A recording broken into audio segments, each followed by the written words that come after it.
If you have O-negative blood, you already know something is different about you.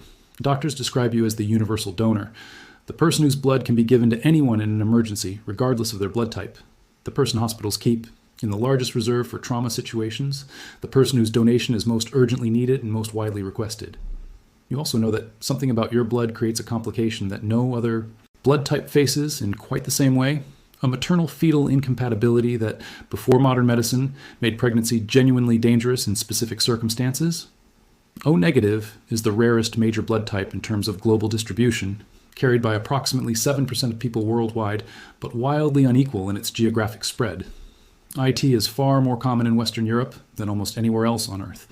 It is especially concentrated in a specific region straddling the French-Spanish border in the Pyrenean Mountains, where it reaches frequencies that no population anywhere else approaches. And for most of the history of blood type research, nobody fully understood why. Ancient DNA has now answered that question, and the answer reaches back not hundreds but thousands of years to the people who walked Europe before agriculture existed, before farming arrived from the Middle East, before the Bronze Age migrations that reshaped the genetic landscape of the entire continent. O-negative blood is, in a meaningful genetic sense, one of the oldest things about you. To understand what ancient DNA revealed about the origin of O-negative blood, you first need to understand what O-negative actually is at the molecular level, because there are two separate components being described in that designation, and they have different origins that ancient DNA has now traced separately. The letter O refers to you, our ABO blood group, the system that classifies blood based on the presence or absence of specific antigens on the surface of red blood cells. Type A blood carries A antigens. Type B carries B antigens. Type AB carries both. Type O carries neither. It is defined by the absence of A and B antigens, which is why it can be given to people of any blood type without triggering the immune response that incompatible antigens would cause. The negative part of O-negative refers to the Rh factor, a separate antigen system determined by the RhD gene, which encodes the RhD protein found on red blood cells in Rh-positive people. Rh-negative individuals lack the RhD protein entirely due to a deletion in the gene that produces it. These two systems, ABO and Rh, are controlled by different genes on different chromosomes, and ancient DNA research has now traced each of them through time independently, revealing that they arrived in the European gene pool through different historical processes and from different ancestral populations. Like and subscribe. Because what the ancient blood type data from Mesolithic hunter-gatherers reveals about O-type blood is one of the most striking findings to emerge from the study of ancient European populations. Mesolithic hunter-gatherers had a higher frequency of type O than any present-day population. That finding, derived from ancient DNA analysis of European populations spanning the past 10,000 years, is remarkable in its directness. Type O is the most common blood type in modern human populations globally, carried by approximately 44% of people worldwide. But the frequency of O-type blood in Mesolithics, hunter-gatherers, the people who inhabited Europe before agriculture arrived, was dramatically higher than anything seen in any living population today. Approximately 65% of Mesolithic hunter-gatherers would have been type O, compared to around 40% in present-day Europeans. Combining all hunter-gatherer populations, researchers estimate the frequency of the O allele at approximately 84%, which implies that the frequency of the type O phenotype, which requires 2 copies of the O allele, was approximately 71%. That is more than 7 in 10 Mesolithic Europeans being blood type O, a frequency that makes modern European populations look positively mixed by comparison. The reason type O blood was so dominant in hunter-gatherer populations is not fully understood, but the epidemiological logic is clear in outline. ABO blood types are determined by the presence or absence of specific antigens on red blood cells, and each type has associated strengths and weaknesses regarding resistance to specific pathogens. People with type O blood are at an advantage in areas where the most virulent forms of malaria are common, but they are at greater risk from cholera. The specific disease environment of Mesolithic Europe, before dense agricultural settlements, before domesticated animals sharing close quarters with humans, before the epidemiological landscape that agriculture would eventually create, appears to have favored type O blood for reasons researchers are still working to fully characterize. The near absence of blood type B in hunter-gatherer populations and early farmers is equally striking. The B allele seems to be absent in both hunter-gatherers and early farmers and seems to have been introduced from the steppe in the Bronze Age. Blood type B, in other words, appears to be a relatively recent addition to the European gene pool, brought westward by the Bronze Age steppe migrations from the Pontic-Caspian region that also brought Indo-European languages to Europe. If you are Europeans and have blood type B, you carry a genetic marker that came from the same population movement that gave Europe its languages. Like and subscribe, because the story of the Rh negative component of O negative blood has a completely different origin, and it traces back to the people who preceded even the Mesolithic hunter-gatherers in the oldest layers of European population history. Both hunter-gatherers and Bronze Age steppe populations had a higher frequency of the rhesus negative allele than any present-day population. The Rh negative allele, the specific deletion of the Rhd gene that produces the negative designation, was not rare in ancient Europe. It was the norm. Around 40% of steppe ancestry individuals would have been Rh negative, compared to around 24% of hunter-gatherers, 4% of early farmers, and about 16% of present-day Europeans. This data point contains the entire explanation for the geographic distribution of Rh negative blood in the modern world, if you know how to read it. Neolithic farmers, the agricultural populations who spread from Anatolia into Europe beginning roughly 9,000 years ago, replacing or absorbing the earlier hunter-gatherers, carried Rh negative at very low frequencies, only 4%. The hunter-gatherers they encountered and mixed with carried it at around 24%. And the Bronze Age steppe populations who arrived later carried it at perhaps 40%. As these three ancestral populations mixed in different proportions across different parts of Europe, they produced modern European populations with Rh negative frequencies that reflect their specific blend of these three ancestral components. The regions where Rh negative blood is most concentrated today are precisely the regions where the genetic influence of the incoming Neolithic farmers was most limited, where hunter-gatherer ancestry was best preserved against dilution by the incoming agricultural populations. The Basque people represent a direct lineage of early European hunter-gatherers and Neolithic farmers who avoided the genetic dilution seen in the rest of the continent. T. A critical distinction lies in what is missing from their Basque genome. Unlike most of Western Europe, the Basque population shows significantly less evidence of Indo-European admixture from the Bronze Age steppe migrations. The Basques are the living population with the highest frequency of Rh negative blood anywhere on Earth, in some Basque communities exceeding 50%.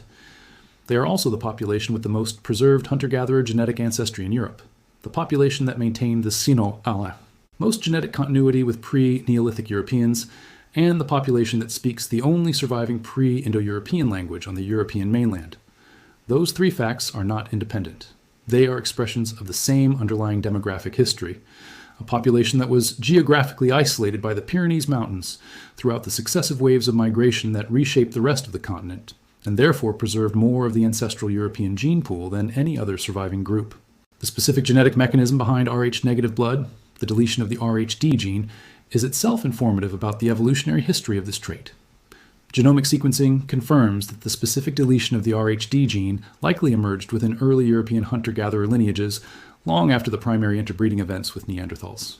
This is an important point that needs to be stated clearly, because there is a persistent and popular misconception that Rh negative blood is somehow connected to Neanderthal ancestry, that the Rh negative allele represents genetic material inherited from Neanderthals through the interbreeding that is now confirmed to have occurred between early modern humans and Neanderthal populations in Europe and Western Asia.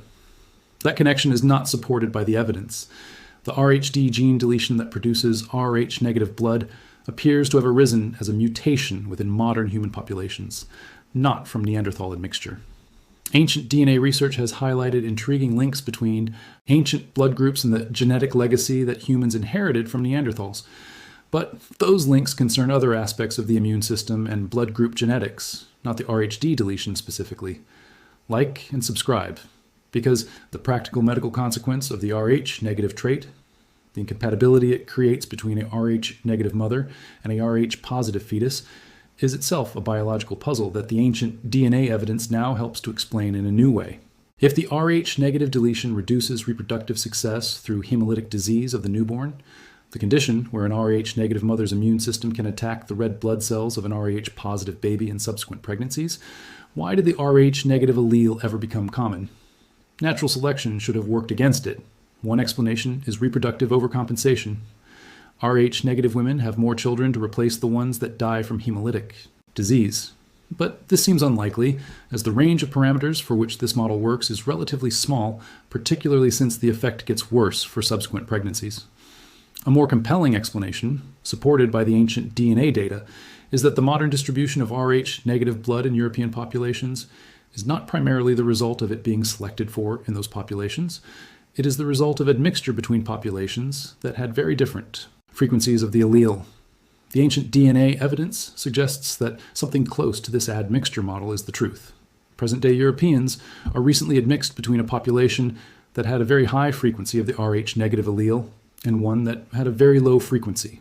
That is exactly the picture the ancient DNA shows. Hunter-gatherers and steppe populations with high Rh negative frequencies mixing with Neolithic farmers who had very low Rh negative frequencies, producing the intermediate modern European frequencies that reflect that mixture.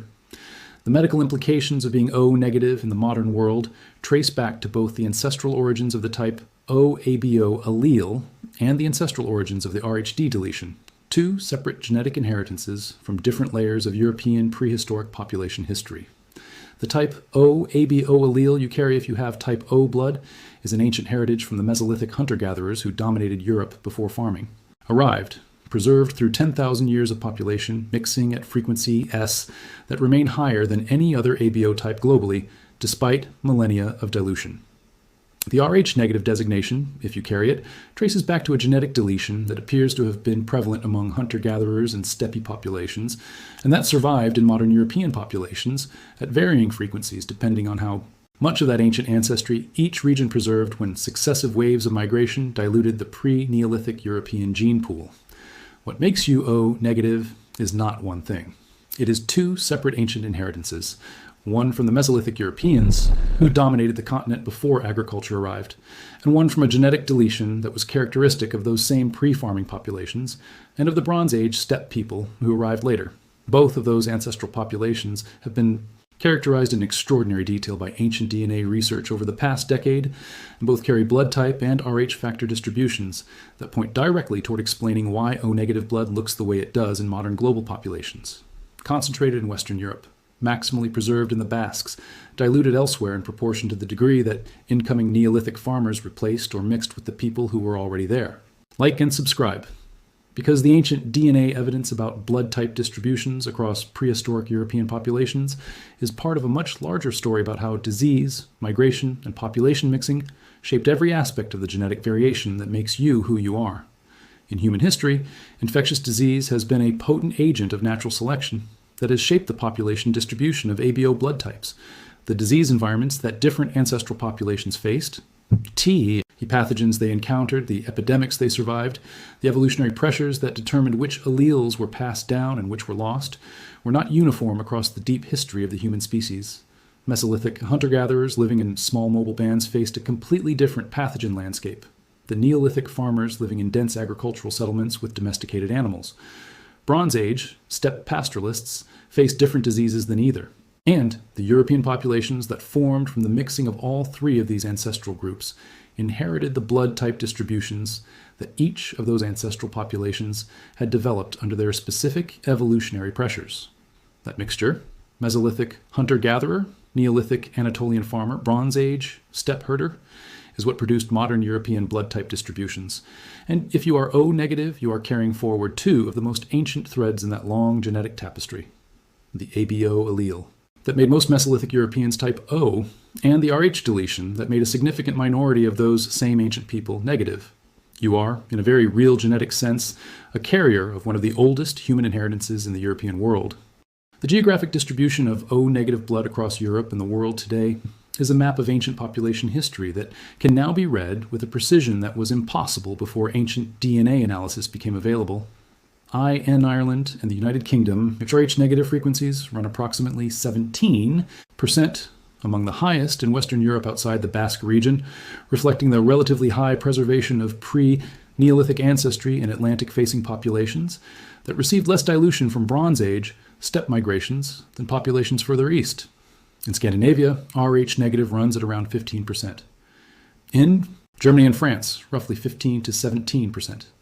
Moving eastward across Europe, Rh-negative frequencies decline, toward 13% in Poland, lower still as you move into Russia and the Caucasus, and dramatically lower among East Asian populations, where Rh-negative frequencies are typically below 1%. That gradient is the gradient of hunter-gatherer and steppe ancestry declining, As you move away from the Atlantic-facing populations that preserve the most of Europe's pre-Neolithic genetic character, the global distribution of type O blood follows a somewhat different pattern, reflecting the deep evolutionary origins of the O allele before the out-of-Africa migration that populated the rest of the world. Type O reaches its highest global frequencies in indigenous populations of the Americas, many of whom carry O-type blood at frequencies approaching or exceeding 90%. This extreme concentration of type O in the Americas reflects the founder effect. The small ancestral population that crossed into the Americas approximately 15,000 to 20,000 years ago carried a gene pool in which type O was already dominant, and the subsequent genetic isolation of American populations from Eurasian gene flow for thousands of years allowed that high O frequency to be maintained and amplified by genetic drift. Indigenous South American populations in particular carry some of the highest type O frequencies ever recorded anywhere, in some Amazonian populations approaching 100%.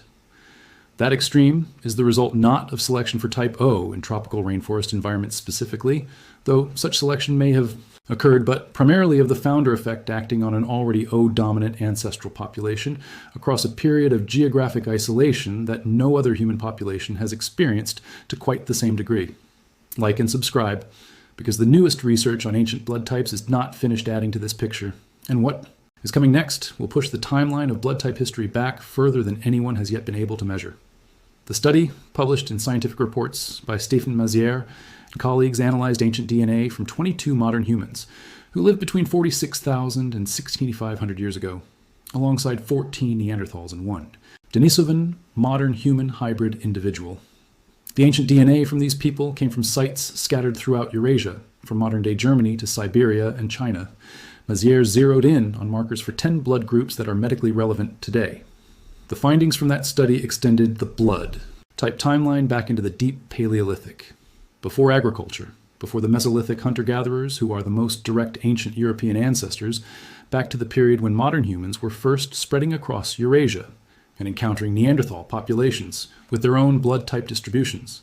What those earliest modern humans were carrying in their blood type genes, how those frequencies have changed over 46,000 years of European population history, is a question that ancient DNA is now beginning to answer at a resolution that makes the old blood type origin theories, built on comparisons of modern populations, look like rough sketches compared to the detailed picture that ancient DNA is producing. If you are O-negative, you carry in your blood the preserved genetic signatures of people who hunted and foraged across Ice Age Europe, who built no cities and left no writing, who survived conditions that killed the farmers who would eventually replace them in most of the continent, and who left their mark most powerfully in the isolated refugia along the Atlantic edge, where their descendants preserved the most of what those ancient people were. The ancient DNA has now traced that inheritance with a precision that blood type research alone could never achieve. And the picture it reveals is not an exotic mystery or a connection to aliens or angels or fallen gods. It is the straightforward, deeply human story of populations adapting to diseases, surviving migrations, mixing with newcomers, and passing their genetic inheritances forward across thousands of years to the people reading these words today. T-Hat's story has been in your blood all along. Ancient DNA just finally learned how to read it.